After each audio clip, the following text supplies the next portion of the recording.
اعوذ باللہ السمیع العلیم من الشیطان الرجیم بسم اللہ الرحمن الرحیم۔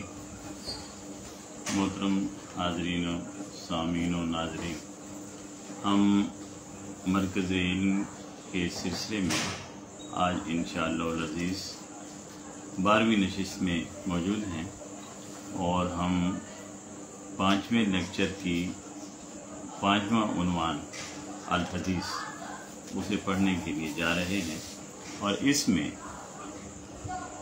صلہ رحمی کی اہمیت کے حوالے سے گفتگو ہوگی۔ یہ مکمل طور پر ایک معاشرتی عنوان ہے، صلہ رحمی۔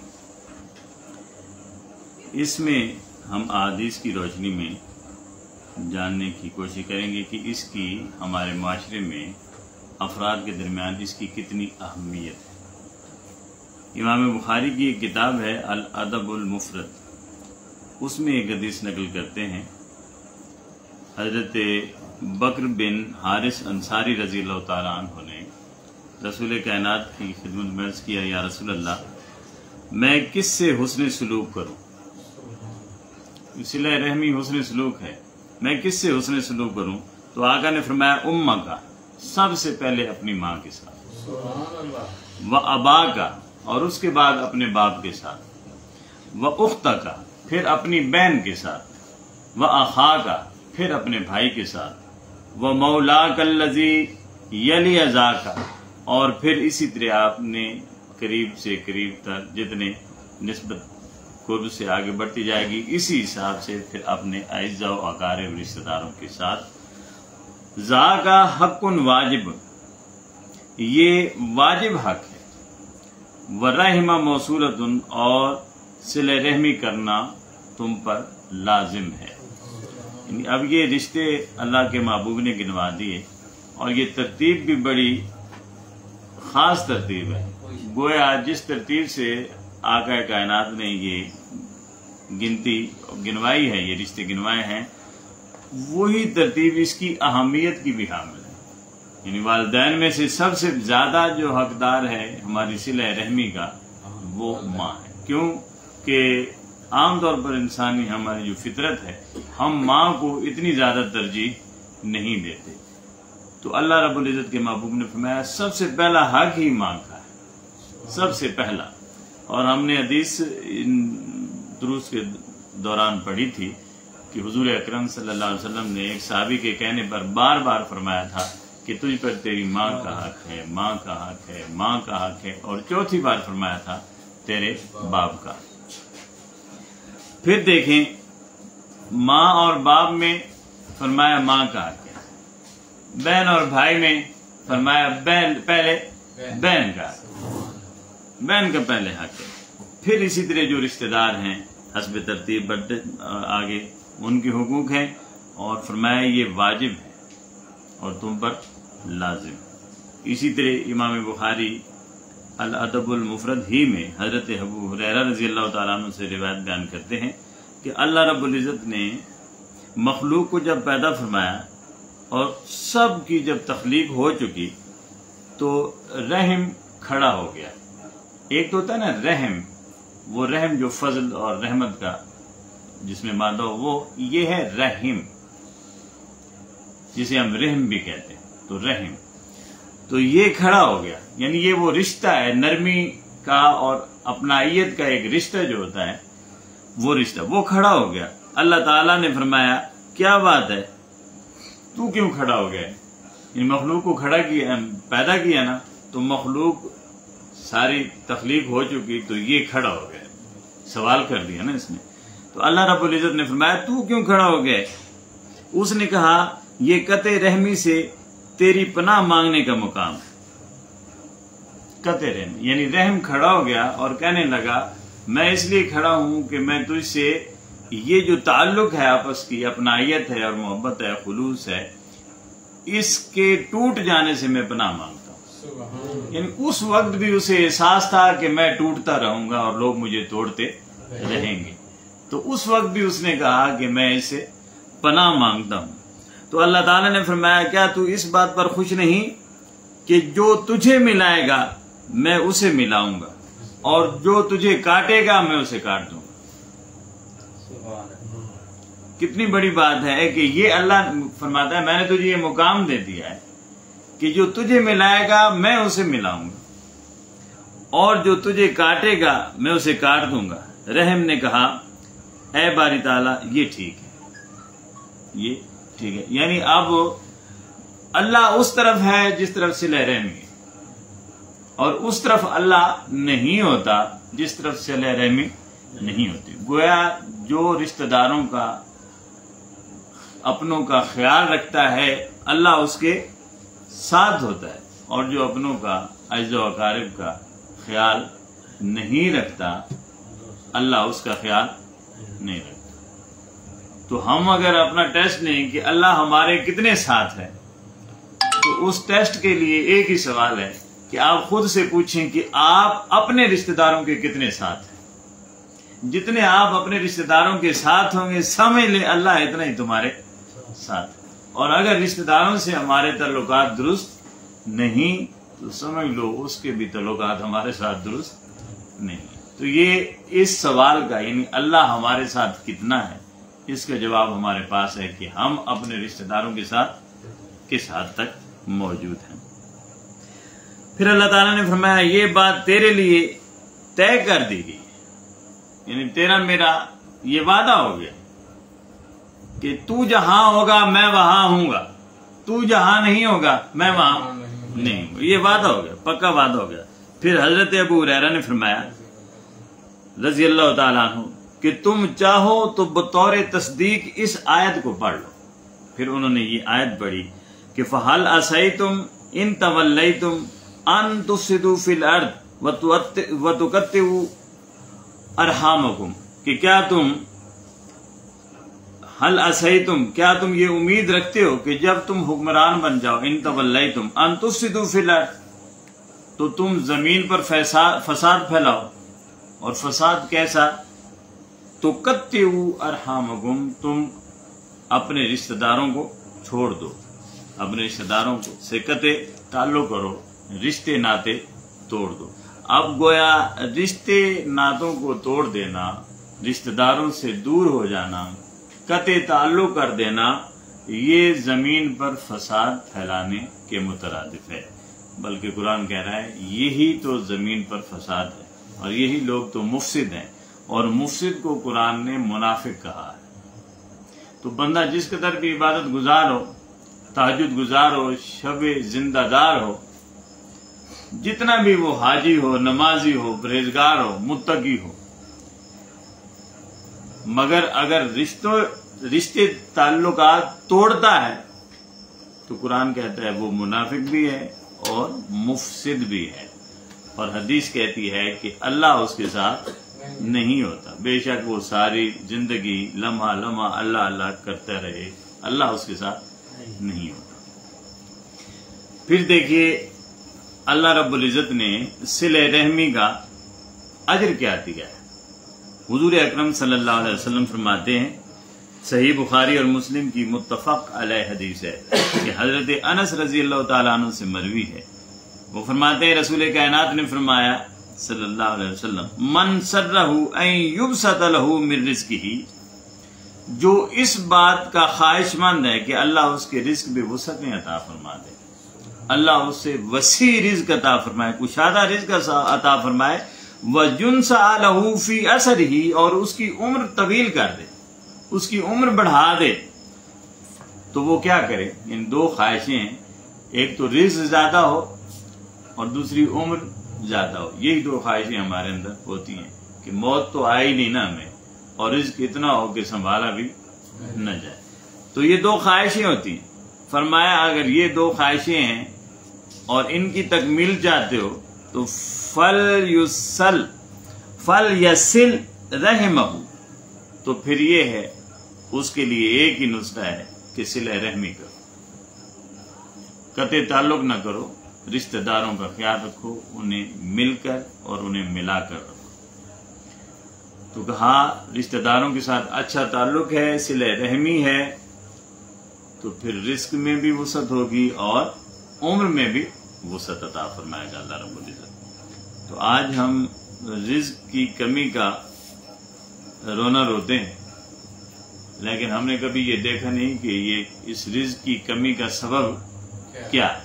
وہ سبب یہ ہے کہ ہم اللہ کی مخلوق سے بالعموم اور اپنے اعزا و اقارب سے بالخصوص دور ہو گئے، ان کی ضرورتوں کا خیال نہیں رکھتے، ان سے پیار اور محبت سے پیش نہیں آتے، ان کی مشکلات کا حل ہم نے کبھی تلاش نہیں کیا، کبھی سوچا بھی نہیں۔ صحیح ابن حبان میں حضرت ابو بکر رضی اللہ تعالیٰ عنہ سے مروی ہے، وہ کہتے ہیں کہ نبی کریم صلی اللہ علیہ وسلم نے فرمایا، ما من ذنب احرى ان يؤجل الله لصاحبه العقوبة في الدنيا ما من يدخر له في الآخرة من قطيعة الرحم والبغي، کہ قطع تعلق اور بغاوت، سرکشی، یہ دو ایسے گناہ ہیں،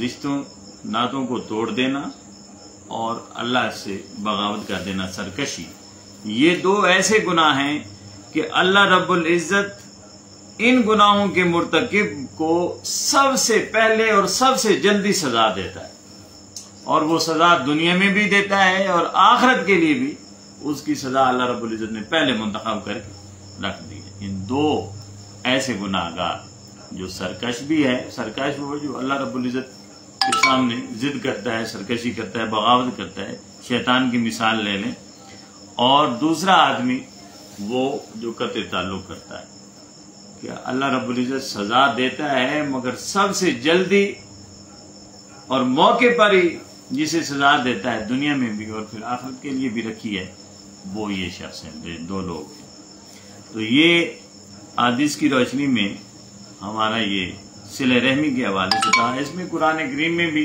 اور حدیث میں بھی بہت سارا ظاہر گفتگو کی گئی ہے، تو بنیادی طور پر ان چیزوں کو ہمیں سمجھنے کی ضرورت ہے اور اپنے اعزا و اقارب کے ساتھ اچھے تعلقات کی اور صلہ رحمی سے پیش آنے کی ضرورت ہے۔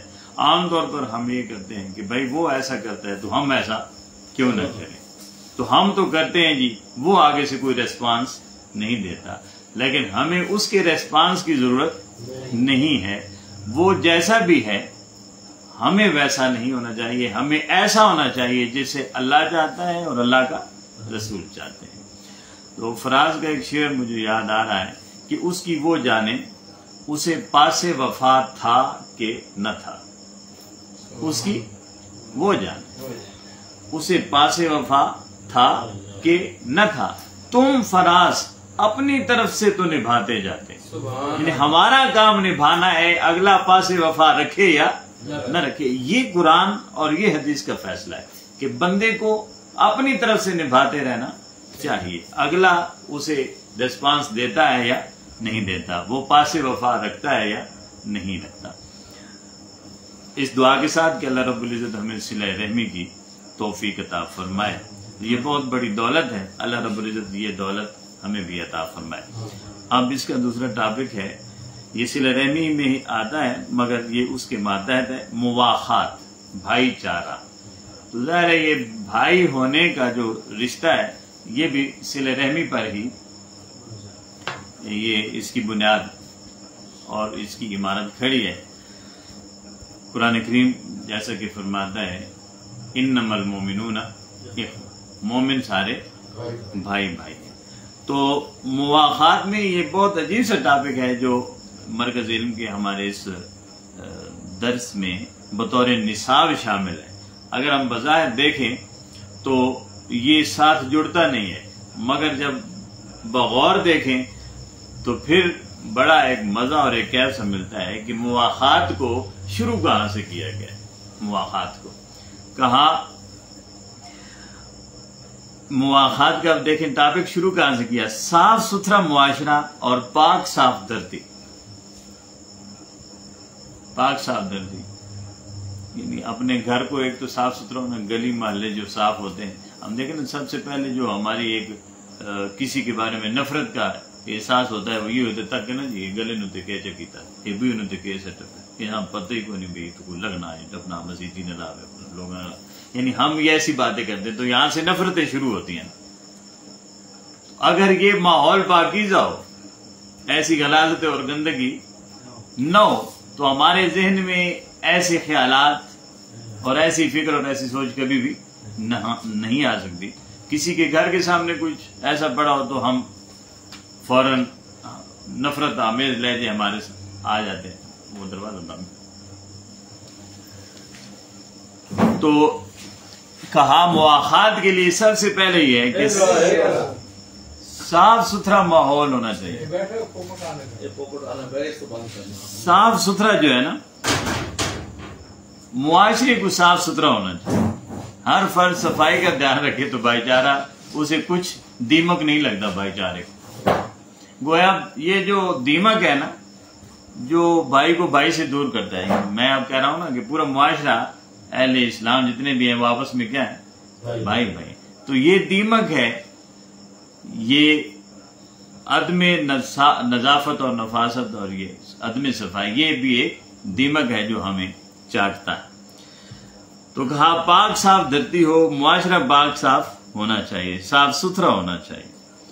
اس کے لیے اللہ رب العزت نے جو تلقین فرمائی قرآن کریم میں فرمایا ان اللہ، اور بڑا خوبصورت فرمایا ان اللہ یحب التوابین ویحب المتطہرین، کہ بے شک اللہ توبہ کرنے والوں کو پسند کرتا ہے، محبت کرتا ہے ان سے، اور متطہرین پاکیزگی اختیار کرنے والوں کو اللہ پسند کرتا ہے۔ اب دیکھیں، ایک طرف توبہ ہے، ایک طرف پاکیزگی ہے، دو چیزیں۔ گویا یہ دونوں کا مقام اور مرتبہ ایک ہے۔ توبہ بھی اسی مرتبے پر ہے جس مرتبے پر پاکیزگی اور طہارت ہے، اور طہارت بھی اسی مرتبے پر ہے اللہ کے نزدیک جس مرتبے پر توبہ ہے۔ ہم توبہ تو بہت کرتے ہیں مگر طہارت کی طرف اور پاکیزگی کی طرف نہیں آتے۔ تو فرمایا اللہ رب العزت ان دو لوگوں سے محبت کرتا ہے، ایک تو توبہ کرنے والے اور ایک پاکیزگی اختیار کرنے والے۔ پھر دوسری آیہ کریمہ میں فرمایا یا ایھا الذین آمنوا۔ اب یہ وضو کے معاملے میں جب یہ فقہ میں ہم نے گفتگو کی تھی اس وقت یہ آیت کریمہ پڑھ لی تھی ہم نے، مگر یہاں یہ وضو کرایا بھی کیوں جا رہا ہے؟ صرف اپنے بدن کو پاک اور صاف کرنے کے لیے کہا یا ایھا الذین آمنوا اذا قمتم الی الصلاۃ، جب نماز کے لیے کھڑے ہوتے ہو، فاغسلوا وجوہکم، اپنے چہروں کو دھو لو، وایدیکم الی المرافق، اور کوہنیوں تک اپنے بازوؤں کو دھو لو، وامسحوا برؤوسکم، اور اپنے چہروں کا اپنے سروں کا مسح کر لو، وارجلکم الی الکعبین، اور ٹخنوں تک اپنے پاؤں کو بھی دھو ڈالو۔ اب بظاہر یہ وضو کا حکم ہے مگر اس میں بھی وہی طہارت اور پاکیزگی ہے، کیونکہ اللہ کی طرف جا رہے ہو، اللہ کی بارگاہ میں پیش ہونا ہے تو پھر خوب صاف ستھرا ہو کر اس کی بارگاہ میں پیش ہو۔ اب یہ یہاں سے دیکھیں کہ اللہ کی جو فطرت ہے اور اللہ کی جو عادت ہے وہ بھی یہ ہے کہ اسے جب بھی کوئی ملے صاف ستھرا ہو کر ملے، پاک صاف ہو کر ملے، یعنی پاک کو بعد میں رکھ دینا، صاف ہو کر ملے۔ پاک تو قربتیں مزید پاک کریں گی نا، یعنی صاف ستھرا اسے ہونا چاہیے۔ ہمارا عام طور پر معمول یہ ہے کہ ہم جب کسی شادی بیاہ کے موقع پر یہ کسی بڑے کے پاس جاتے ہیں جو منصب میں ہم سے بڑا ہو، تو ہم بڑا نہاد ہو کر خوب غسل کر کے خوشبوئیں لگا کر بڑی تیاری کر کے اپنے آپ کو بار بار شیشے کے سامنے رکھ کر چیک کرتے ہیں کہ کہیں کوئی کمی کوتاہی تو نہیں رہے گی، پھر جاتے ہیں اس کے پاس۔ یہ ہوتا ہے وہ جو ہمارے معاشرے میں ہم سے نسبتاً بڑا ہو اس سے ملاقات، وہ جو سب سے بڑا ہے اس سے ملاقات کے لیے ہم نے کبھی ایسا سوچا نہیں ہے۔ حالانکہ وہ کہتا ہے کہ جب میرے پاس آؤ تو تمہارا بدن صاف ستھرا لباس ہونا چاہیے، بدن صاف ستھرا ہونا چاہیے۔ اس کے لیے اس نے یہ وضو کا اہتمام کرایا کہ کم از کم تمہارے ظاہری اعضاء صاف ستھرے ہونے چاہیے۔ اچھا، پھر حدیث شریف میں ہے، رسول کائنات فرماتے ہیں، مسند احمد میں یہ حدیث روایت ہے اور بڑی مشہور ہے، فرمایا الطہور شطر الایمان، یہ جو پاکیزگی ہے، یہ جو طہارت ہے، یہ نصف ایمان ہے، یعنی آدھا ایمان ہی طہارت ہے، آدھا ایمان ہے ہی طہارت اور پاکیزگی۔ باقی آتا ہے یہ جو ہم عبادات کرتے ہیں. تو طہارت ہی نہ ہو، ظاہری طہارت اور پھر باطنی طہارت کا کتنا مقام ہوگا. تو ظاہری طہارت بھی اگر نہ ہو تو ہم عبادت کرتے رہیں. تو مزدور کے لیے فکر میں ہے کہ مزدور کے لیے گنجائش ہے جو ہر حال میں اسی لباس میں رہتا ہے، چاہے کوئی بڑا آ جائے چھوٹا آ جائے وہ اسی لباس میں رہتا ہے، اس کے لیے گنجائش ہے کہ وہ پاکیزہ اگر لباس ہے تو وہ نماز ادا کر سکتا ہے. ہم جیسوں کے لیے جائز نہیں جو ہم مزدور نہیں ہیں، کیونکہ ہم بھی جب بھی کہیں جانے چاہیں تو بڑی اپنے آپ کو تیار کر کے نکلتے ہیں. اس لیے جب اللہ کی بارگاہ میں جائیں تو اس سے کہیں زیادہ اپنے آپ کو تیار کر کے نکلیں. پھر حدیث شریف میں آتا ہے، صحیح ابن حبان میں حضرت ابو ہریرہ رضی اللہ عنہ سے مروی ہے، اور یہ دیکھنا بڑی خوبصورت حدیث ہے. حدیث تو جتنی بھی ہیں وہ ساری خوبصورت ہیں، لیکن ہر ایک حدیث میں ایک خاص معنویت ہوتی ہے اور ایک خاص اس میں ایک بات ہوتی ہے جس کی طرف اشارہ کیا جاتا ہے اور کبھی کبھی واضح ذکر کیا جاتا ہے. جسے اب یہاں دیکھنا، خمس من الفطرہ، 5 چیزیں ہیں جو فطرت کی ہیں. فطرت، ہم انسان ہیں نا، اللہ تعالیٰ نے ہمیں اپنی فطرت پر پیدا کیا، فرمایا فطرت میں 5 چیزیں ہیں. سب سے پہلے قص الشارب، مونچھوں کا کاٹنا. مونچھوں کا کاٹنا، اس میں داڑھی کا ذکر نہیں ہے. داڑھی کا کاٹنا فطرت میں شامل نہیں ہے. مونچھوں کا کاٹنا ہم شیب باقاعدگی سے کرتے ہیں اور مونچھیں باقاعدگی سے بڑھاتے ہیں، جو ہمارا معاشرے کا معمول. فرمایا قص الشارب، فطرت میں یہ ہے کہ آپ مونچھوں کو کٹائیں. اس کے بعد پھر فرمایا وَنَتْفُ الْإِبِطِ، بغل کے بالوں کو کاٹنا تراشنا. یہ دوسرا. اب ترتیب دیکھنی ہے. یہ جتنی بھی میں کئی بار کہتا ہوں کہ قرآن اور حدیث میں جو الفاظ جہاں ہوتے ہیں نا وہ وہی ہوتے ہیں اور ان کا اتنی ہی اہمیت ہوتی ہے، اتنی ہی ان کی اہمیت ہوتی ہے. اب دیکھیں تیسرا، وَتَكْلِيمُ الْأَظَافِرِ، ناخنوں کا کاٹنا، ناخنوں کا تراشنا. وَالْإِسْتِحْدَادِ، اور زیر ناف بالوں کا کاٹنا. والختان، اور ختنہ کرنا. 5 چیزوں کا ذکر کیا. یہ فطرت میں شامل ہیں. گن لے ایک بار یہ 5، اسی ترتیب سے پھر یاد بھی ہونی چاہیے. مونچھوں کا کاٹنا، بغل کے بالوں کا کاٹنا، ناخنوں کا کاٹنا، زیر ناف بالوں کا کاٹنا اور ختنے کرانا. اب اس ترتیب کو اگر یاد رکھیں تو ہم ختنے بھی بچوں کے فوراً کرا دیتے ہیں جب وہ پیدا ہوتے ہیں. ٹھیک ہے. زیر ناف بال اور بغل کے بالوں کو بھی ہم اہتمام سے کاٹتے ہیں. اب ان کا درجہ بعد میں آتا ہے. مونچھوں کو کاٹنا پہلے، ہم مونچھوں کو تاؤ دے کر رکھتے ہیں.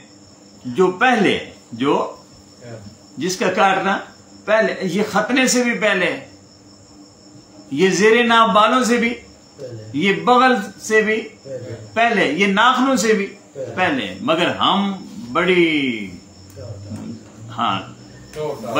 ٹور ٹار کے ساتھ ہم اسے مونچھوں کو رکھتے بھی ہیں، انہیں بل بھی دیتے ہیں، ان پر تیل بھی لگاتے ہیں، ان کی اچھی آؤ بھگت بھی کرتے ہیں، ان کی اچھی پرورش کرنے میں بڑی بڑا ہم اسے اپنے لیے وجہ سمجھتے ہیں. جبکہ اللہ کے رسول نے فرمایا یہ ان کی مونچھوں کی، ابھی میں اگر کہوں کہ یہاں مونچھوں کو ان ساری چیزوں سے پہلے لا کر گویا آقا فرما رہے ہیں کہ اتنے غلیظ زیر ناف بال اور بغل کے بال بھی نہیں ہوتے جتنے مونچھوں کے غلیظ ہوتے. ظاہر ہے اسے پہلے لایا گیا ہے نا، اسے پہلے لایا گیا ہے. اور کیوں ہم زیر ناف بالوں کو، یہ غلاظت ہوتی ہے. زیر بغل بال غلاظت ہوتی ہے، ناخن یہ ان میں غلاظت آ جاتی ہے، اس لیے کرتے ہیں. تو آقا گویا فرما رہے ہیں کہ یہ جو جن چیزوں کو تم غلاظت سمجھ رہے ہو ان سے بڑی غلاظت خود تمہاری مونچھیں، جن اگر پانی میں کھانے میں ڈوب جائیں تو کھانا پینا مکروہ ہو جاتا ہے. یہ مکروہ تو بہت کم چیز ہے. مکروہ تو ہم، اگر میں کھلی بات کروں تو ہم بغل کا بال پانی میں ڈبونا گوارا نہیں کرتے، لیکن مونچھوں کے بال پانی میں ہوتے اور ہم کھا پی رہے ہوتے ہیں. جبکہ آقا اشارہ کیا فرما رہے ہیں ان بالوں سے، ان میں سے سب سے زیادہ غلیظ کس کے بال ہیں؟ مونچھوں کے بال۔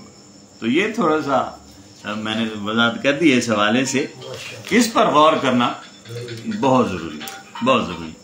اچھا پھر دیکھیں اس کے تھوڑا سا جو میں اس پیرے کو اسی طرح پڑھ دیتا ہوں، اس کا جو لب لباب ہے وہ کہا اسلام ایک دین فطرت، دین فطرت یعنی اسلام میں جو جو اعمال کرنے کا حکم دیا گیا ہے وہ فطرت کے مطابق ہے، اور جن سے روکنے کا حکم دیا گیا ہے وہ بھی فطرت کے مطابق۔ کہا تمام احکام انسان کی فطرت سلیمہ اور طبیعت کے عین مطابق بنائے گئے، تمام احکام۔ انہی میں سے طہارت بھی ہے اور نظافت بھی ہے، یعنی پاکیزگی بھی ہے اور صفائی بھی ہے۔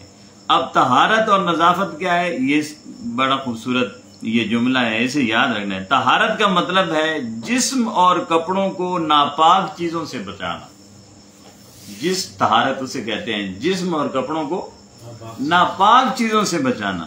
اب نظافت دیکھنا، نظافت کا مطلب ہے جسم اور کپڑے تو پاک ہیں اور چیزیں بھی پاک ہیں، مگر ان سے جسم اور کپڑوں کو بچانا اس لیے ہے کہ کسی دوسرے کو تکلیف نہ ہو، کہ کسی دوسرے کو تکلیف ہو، یعنی جسم اور کپڑے وغیرہ کو ایسی پاک چیزوں سے بچانا جن سے جسم اور کپڑوں میں میل آتا ہے یا بدبو آتی ہے۔ وہ بھی چیزیں تو پاک ہوں گی مگر بدبو، جیسے آقا کریم نے فرمایا لہسن وغیرہ کھا کر مسجد میں نہ آئے، کیوں کہ آپ کی سانسوں سے جو سمیل آئے گی، بو آئے گی، اس سے ساتھ والے لوگ بھی اور مسجد میں رہنے والے فرشتے بھی بیزاری محسوس کرتے ہیں، لہذا ایسی چیز کھا پی کر مسجد میں نہ آئے۔ تو ہم تو خوب دبا کر رمضان المبارک میں بطور خاص سحری اور افطاری کے وقت پھر مسجد میں جاتے ہیں، اور مسجد میں تلاوت کی آواز کم آتی ہے اور ہمارے ڈکاروں کی آواز زیادہ آتی ہے، تو اس سے جو دوسرے بھی ہوتے ہیں سارا ایک ماحول سا بدبودار سا ماحول ہو جاتا ہے۔ آقا نے حالانکہ کھانا پینا حرام نہیں ہے، سحری اور افطاری میں آقا نے برکت فرمائی ہے کہ اس میں برکت رکھی ہے اللہ رب العزت نے، مگر اسے اس حد تک کھا کر جانا کہ ساتھ والوں کو بھی کراہت محسوس ہو اور ماحول ایک ناخوشگوار بن جائے، آقا نے اس سے منع فرمایا ہے۔ تو ہیں وہ پاک، فرمایا نظافت یہ ہے کہ پاکیزہ چیزیں ہیں، پاکیزہ چیزیں ہیں، مگر ان سے بھی بچنا ہے تاکہ ان کے میل اور بدبو کی وجہ سے دوسرے کو تکلیف نہ ہو۔ تو یہ بطور خاص تھا، یعنی معاشرے کو جس طرح صاف ستھرا رکھیں گے تو صاف ستھرا۔ آپ یہ دیکھیں نا، بندہ مسجد میں کھڑا ہے، نماز میں کھڑا ہے، جب کسی کے ایسی سانس آتی ہے یا وہ ڈکار وغیرہ لیتا ہے تو خود بخود یعنی ہمیں بھی محسوس ہوتا ہے، آپ کو بھی محسوس ہوتا ہوگا، ہر فرد کو محسوس ہوتا ہے کہ بندہ نماز میں بڑی ایک عجیب سی مشکل کیفیت میں اور ایک کری سی کیفیت ہوتی ہے، بندہ اس سے دو چار ہوتا ہے جسے ہم لفظوں میں بیان بھی نہیں کر سکتے۔ تو یہ جب پیدا ہوتی ہے تو ظاہر ہے وہ جو جس کی وجہ سے یہ کیفیت پیدا ہوئی ہے اس کے بارے میں ذہن میں ایک نفرت سی پیدا ہوتی ہے۔ تو یہ دیکھیں بظاہر یہ ایک بدبو ہے، مگر اس نے بھی دوسرے کے ذہن میں ایک نفرت آمیز لہجہ اور انداز پیدا کر دیا ہے۔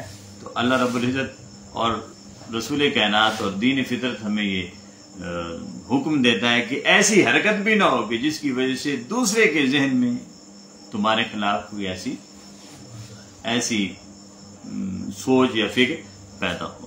تو یہ اس لیے فرمایا مواخات کی بنیاد بھی صفائی اور ستھرائی پر، پاکیزگی پر۔ یہ مختصر سا ہمارا یہ ٹاپک تھا۔ اللہ رب العزت اس کے مطابق ہمیں آپس کے رشتوں کو نبھانے کی توفیق عطا فرمائے۔ اس کے بعد اب لیکچر نمبر 6 ہے، اسے ہم تھوڑا سا پڑھ لیتے ہیں۔ اس کا پہلا موضوع جو ہے وہ تجوید ہے، حسب معمول اور حسب ذاتہ، جو جیسا کہ ہمارا نصاب چلتا آ رہا ہے پہلا موضوع تجوید کے طور پر ہوتا ہے۔ تجوید میں ہم آج حرکات کا بیان پڑھیں گے۔ حرکت کہتے ہیں زبر، زیر اور پیش، زبر، زیر اور پیش کو، یہ حرکات ہیں۔ یہ 3 حرکتیں، زبر، زیر اور پیش، اور ایک چوتھا جو ہے وہ حرکت نہیں، اسے ہم سکون کہتے ہیں اور اسے ہم جزم کہتے ہیں۔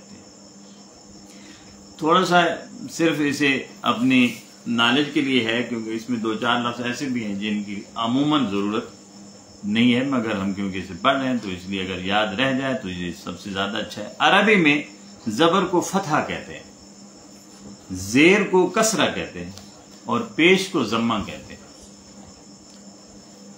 ایک بار پھر آپ دوہرا لیں اگر یاد رہ گیا تو، زبر کو فتحہ، زیر کو کسرہ اور پیش کو ضمہ کہتے ہیں، دعا کے ساتھ ضمہ۔ اچھا، اسی طرح جن حروف پر یہ حرکت آتی ہے، اگر زبر آ جائے تو اسے مفتوح کہتے ہیں، زیر آ جائے تو اسے مکسور کہتے ہیں، پیش آ جائے تو اسے مضموم کہتے ہیں۔ کیسے؟ یعنی زبر آ گئی کسی حرف پر تو وہ حرف کیا کہلایا؟ مفتوح۔ زیر آ گئی تو کہلایا مکسور سین کے ساتھ، اور پیش آ گئی تو کہلایا مضموم ضاد کے ساتھ۔ یہ ضاد ہماری زبان کا ہے، عربی میں تو ضاد ہے، ہم نے پڑھا ہے سمجھ۔ اچھا، پھر دوسری بات یہ ہے کہ 2 زبر 2 زیر اور 2 پیش آتی ہیں حروف پر، انہیں عربی میں تنوین کہتے ہیں، اور جس حرف پر یہ حرکت آتی ہے اسے منون کہتے ہیں۔ کیا کہتے ہیں؟ منون کہتے ہیں۔ اور ان حرکتوں کو کیا کہتے ہیں؟ 2 زبر 2 زیر اور پیش کو تنوین۔ کیا کہتے ہیں؟ تنوین۔ جیسے محمدن، تو یہ 2 پیشیں کیا ہیں؟ تنوین ہے، اور یہ دال پر آئی ہیں تو یہ دال جو ہے یہ منون ہے، منون ہے۔ پھر آ گیا سکون۔ سکون پیش کی طرح ہوتا ہے، مگر اس میں تھوڑا اس سے چھوٹا، اس کی بنیادی کیفیت پیش کی طرح کی ہوتی ہے، اور یہ حرف کے اوپر ہی آتا ہے، حرف کے نیچے نہیں آتا۔ اسے جزم کہتے ہیں، اور جس پر یہ علامت آ جائے اسے ساکن بھی کہتے ہیں اور مجزوم بھی کہتے ہیں، مجزوم۔ پھر 2 حرفوں کو آپس میں ملانے کے لیے ایک علامت ہوتی ہے، اس علامت کو کہتے ہیں شرط۔ کیا کہتے ہیں؟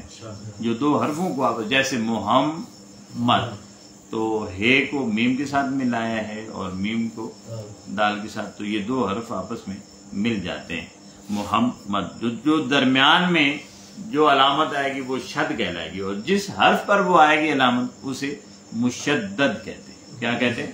مشدد۔ مجھے بہت خوبصورت شعر حضرت اعظم چشتی مرحوم رحمۃ اللہ علیہ کا، جنہیں ہم نے لائیو، جس طرح آپ میرے سامنے بیٹھے ہیں، ہم ان کے سامنے بیٹھ کر انہیں سننے کا شرف حاصل ہے مناج القرآن میں، تو حضرت اعظم چشتی، ان کا ایک بہت خوبصورت شعر تھا جو انہی کی زبان سے ہم نے سنا تھا۔ وہ کہہ رہے تھے اس وقت نعت پڑھتے ہوئے کہ ادھر اللہ سے واصل، ادھر اللہ سے واصل، ادھر مخلوق میں شامل، ادھر اللہ سے واصل، ادھر مخلوق میں شامل، خواص اس برزخ کبرا، وہ جو برزخ ہے یعنی انہیں اور انہیں، اسے اور انہیں آپس میں ملا رہا ہے نا، برزخ اس فاصلے یا حد یا اس جگہ کو کہتے ہیں جو اگلے اور پچھلے کو آپس میں ملا رہی ہے، یعنی مخلوق اور خالق کو جو درجہ ملا رہا ہے اسے برزخ کہتے ہیں۔ فرمایا، وہ کہتے ہیں، انہوں نے کہا خواص اس برزخ کبرا کو ہے حرف مشدد کا، حرف مشدد کا، کہ جس طرح حرف پر شد آتی ہے اور وہ حرف مشدد کہلاتا ہے، اور حرف مشدد کا خاصہ یہ ہے کہ پچھلے حرف کو اپنے ساتھ ملاتا ہے اور خود اگلے حرف کے ساتھ مل جاتا ہے۔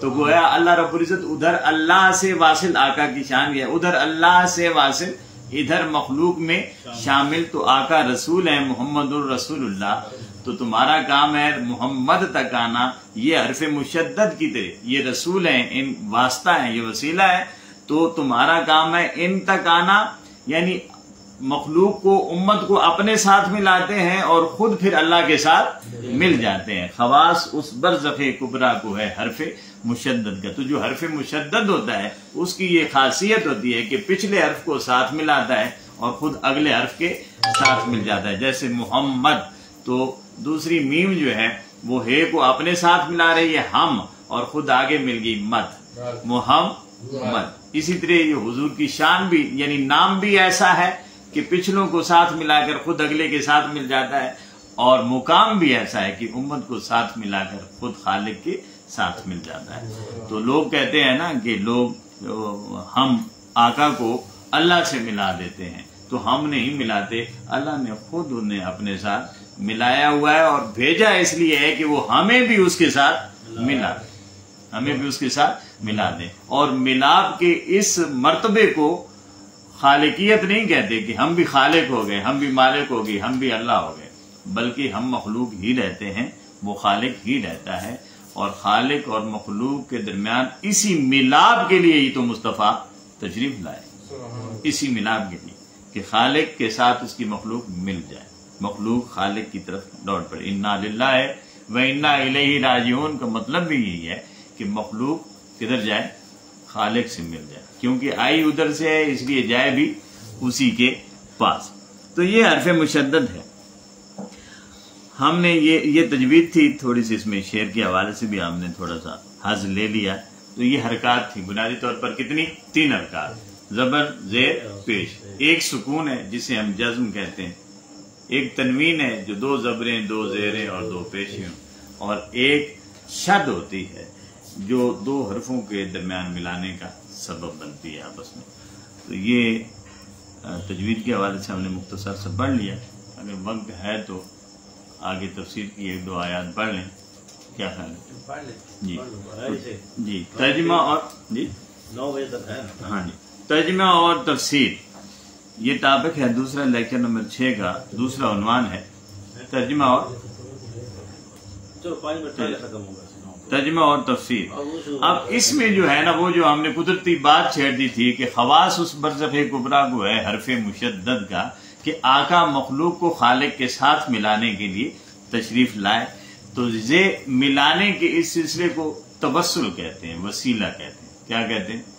گویا رسول مخلوق اور خالق کو آپس میں ملانے کے لیے ایک وسیلہ کامل ہے، ایک کامل وسیلہ ہے. اور اسی بات کو قرآن کریم نے بھی بیان کیا کہ نہ صرف رسول بلکہ اولیاء امت بھی جو ہوتے ہیں وہ بھی ایک وسیلہ ہوتے ہیں مخلوق اور خالق کے درمیان. فرمایا وما ارسلنا من رسول الا لیطاع باذن اللہ، ہم نے کوئی رسول نہیں بھیجا سوائے اس کے کہ اس کی اطاعت کی جائے اللہ کے حکم سے. یعنی اللہ حکم دیتا ہے کہ تم نے بات کس کی ماننی ہے؟ رسول کی ماننی ہے. اطاعت کس کی کرنی ہے؟ رسول کی کرنی ہے. پھر فرمایا وَلَوْ أَنَّهُمْ إِذْ ظَلَمُوا أَنفُسَهُمْ جَاءُوكَ، اور پھر محبوب کی شان یہ بیان کر دی کہ اگر یہ لوگ اپنی جانوں پر ظلم کر بیٹھے ہیں میرے محبوب، جاؤکا، اور پھر وہ آپ کے پاس آئے. کدھر ہیں؟ یہ نہیں فرمایا میرے پاس آئے، بلکہ فرمایا ان کا کام ہے کدھر جائیں؟ آپ کے قرآن کے الفاظ ہے نا، ظلموا انفسہم، ظلم کر دیا اپنی جانوں پر. تو جاؤ کا جائیں کدھر؟ رسول کائنات کے پاس. فاستغفر اللہ، جانا ادھر ہے اور معافی کس سے مانگنی ہے؟ اللہ سے. یہ ایک جو بنیادی چیز ہے جسے سمجھنے کی ضرورت ہے کہ اللہ کے حق میں زیادتی کی ہے نا، گناہ کیا ہے تو اللہ نے منع کیا تھا، گناہ کر دیا. زیادتی کس کے ساتھ کی؟ اللہ کے ساتھ. مگر آنا کس کے پاس ہے؟ رسول کے پاس. اور معافی کس سے مانگنی ہے؟ اللہ کے ساتھ. تو یہ ایک بنیادی ہے جس پر لوگوں کو ایک اس عقیدے کے حوالے سے تھوڑی سی وہ الجھن کا شکار رہتے ہیں. تو ہم بھی جب کسی اللہ کے ولی کے پاس جائیں یا نبی کے پاس جائیں تو معافی اس سے نہیں مانگتے. معافی پھر بھی کس سے ہوتی ہے؟ اللہ ہی سے ہوتی ہے. وہ درمیان میں ہوتے ہیں. اب یہ اللہ کی حکمت ہے کہ معافی تو وہ وہاں ہم یہاں بھی دے سکتا ہے، مگر وہ اپنے نیک بندوں کے مقام اور مرتبے کو واضح کرنا چاہتا ہے کہ معافی میں جہاں بھی دے سکتا ہوں، مگر سفارش تکڑی ہونی چاہیے، سفارش تکڑی ہونی چاہیے. تو کہا جاؤ کہ آئیں گے تیرے پاس، معافی مجھ سے مانگیں گے. واستغفر لهم الرسول، اور معافی کی سفارش کون کریں گے؟ رسول. معافی کی سفارش کون کریں گے؟ رسول. اب یہ آقا اللہ فرما رہا ہے، رسول سفارش. لوجد اللہ توابا رحیما، یوں تو میں نے معاف نہیں کرنا تھا، توبہ قبول نہیں کرنی تھی، ان کی طرف نظر رحمت نہیں کرنی تھی، مگر سفارش مصطفیٰ نے کر دی ہے لوجد اللہ توابا رحیما. تو اب وہ اللہ کو تواب بھی پائیں گے اور رحیم بھی پائیں گے. یعنی اللہ توبہ بھی قبول کرے گا اور مزید اپنی رحمت سے انہیں اس گناہ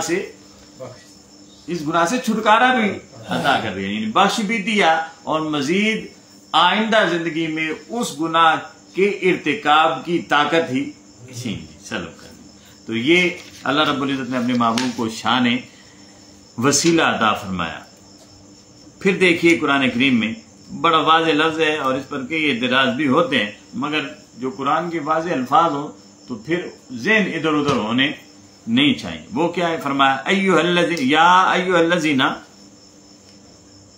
آمنوا اتقوا اللہ، اے ایمان والو، اتقوا اللہ، اللہ سے ڈرو، وابتغوا الیہ الوسیلہ، اور اس کی طرف اس کے قرب کے لیے وسیلہ تلاش کرو۔ کیا تلاش کرو؟ اس کے قرب کے لیے۔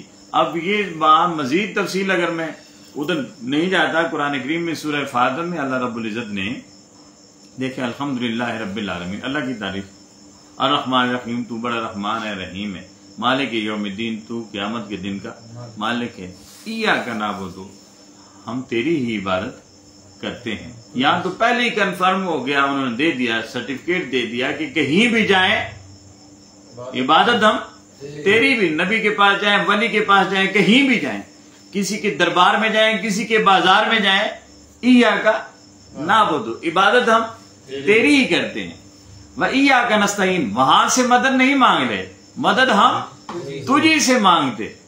یہ عقیدہ ہونا چاہیے نا ہمارا کہ جہاں بھی جائیں تو مدد اور عبادت کس سے؟ اللہ، ایاک نستعین۔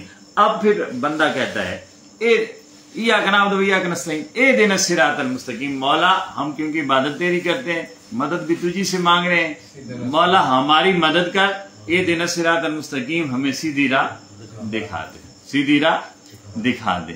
اور پھر اللہ کیسے دکھاتا ہے؟ فرماتا ہے صراط الذین انعمت علیہم، خود ہی اس کے ذہن میں ڈال دیا اور خود ترتیب بھی دے دی اور خود اس مشکل کو بھی آسان کر دیا۔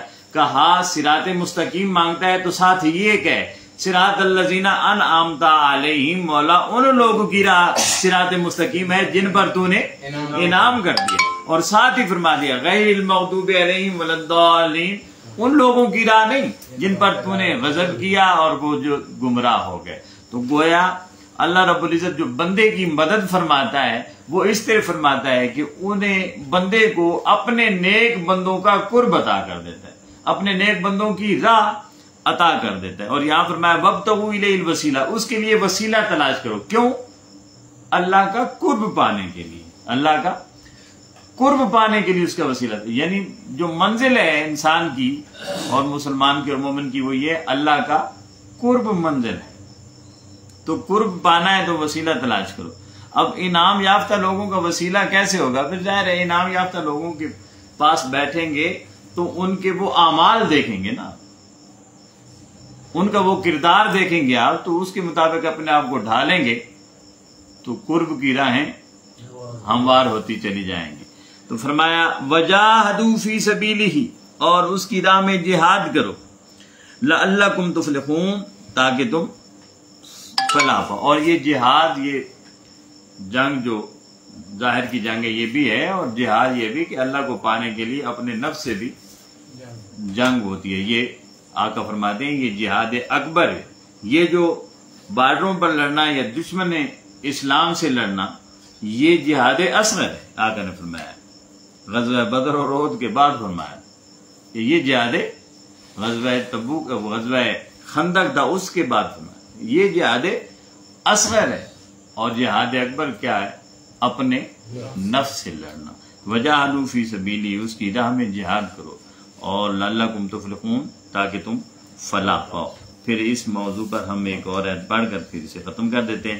وَلَوْ أَنَّهُمْ رَضُوا مَا آتَاهُمُ اللَّهُ وَرَسُولُهُ، اگر وہ اس بات پر راضی ہو جائیں جو کچھ انہیں اللہ نے دیا اور اللہ کے رسول نے دیا، اللہ نے دیا اور اللہ کے رسول نے دیا۔ تو گویا اللہ رب العزت کا تقیہ کلام یہ ہے کہ اللہ اور اس کا رسول دیتا ہے، اللہ اور اس کا رسول دے۔ ہم کبھی کہتے ہیں نا اللہ نبی وارث، تو کہتے ہیں اللہ وارث ہے، پھر نبی کے وارث کہنے کی ضرورت کیا ہے؟ یا تو اصل یہ ہے کہ اللہ نبی وارث یہ ہے، اللہ دیتا ہے اور اللہ کا رسول دیتا ہے۔ یہ قرآن کا فیصلہ ہے کہ اللہ کی عطا اور اللہ کے رسول کی عطا ایک چیز ہے۔ وقالو، اور پھر کہتے کیا ہیں؟ حسبنا اللہ، اللہ ہمارے لیے کافی ہے. دیا رسول نے، کہتے ہیں اللہ ہمارے لیے کافی. گویا رسول کا دینا ہی اللہ کا دینا ہے، دیا رسول نے اور کہا اللہ ہمارے لیے کافی ہے. پھر فرمایا سیؤتین اللہ من فضلہ ورسولہ، تو اللہ من فضلہ ورسولہ، تو اللہ رب العزت انہیں دیتا ہے اور کہتے ہیں ہمیں دیتا ہے اپنے فضل سے، اور اس کا رسول بھی دیتا ہے اپنے فضل سے. تو اللہ اور اس کا رسول اپنے فضل. انا الی اللہ راغبون، اور ہم اللہ ہی کی طرف راغب ہونے والے ہیں، بے شک ہم اللہ ہی کی طرف جانے والے ہیں، مائل ہونے والے ہیں، رغبت رکھنے والے ہیں. تو یہ وہ یہاں یہ بھی سمجھ آ جانی چاہیے کہ رسول کی عطا اور اللہ کی عطا ایک چیز ہے.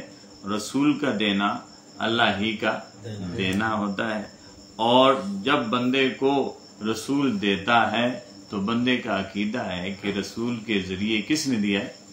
اللہ نے عطا کیا ہے. اگرچہ فضل اللہ کا بھی ہوتا ہے اور اللہ کے رسول کا بھی ہوتا ہے. تو اللہ کا فضل یہ ہے کہ وہ دیتا ہے، رسول کا فضل یہ ہے کہ اس کے صدقے دیتا ہے، اس کے صدقے دیتا ہے. جس طرح نعت کا ایک شعر ہے کہ دیتا خدا ہے اس میں ذرا شک نہیں مگر، دیتا خدا ہے اس میں ذرا شک نہیں مگر، دیتا ہے وہ حضور کا صدقہ اتار کے، دیتا ہے وہ حضور کا صدقہ اتار کے. دیتا وہی ہے مگر صدقے رسول کے دیتا ہے. تو اللہ کا فضل ہے دینا، رسول کا فضل ہے اس کے صدقے سے دینا. تو دونوں کا فضل جب تک نہ ہو ملتا کچھ بھی نہیں.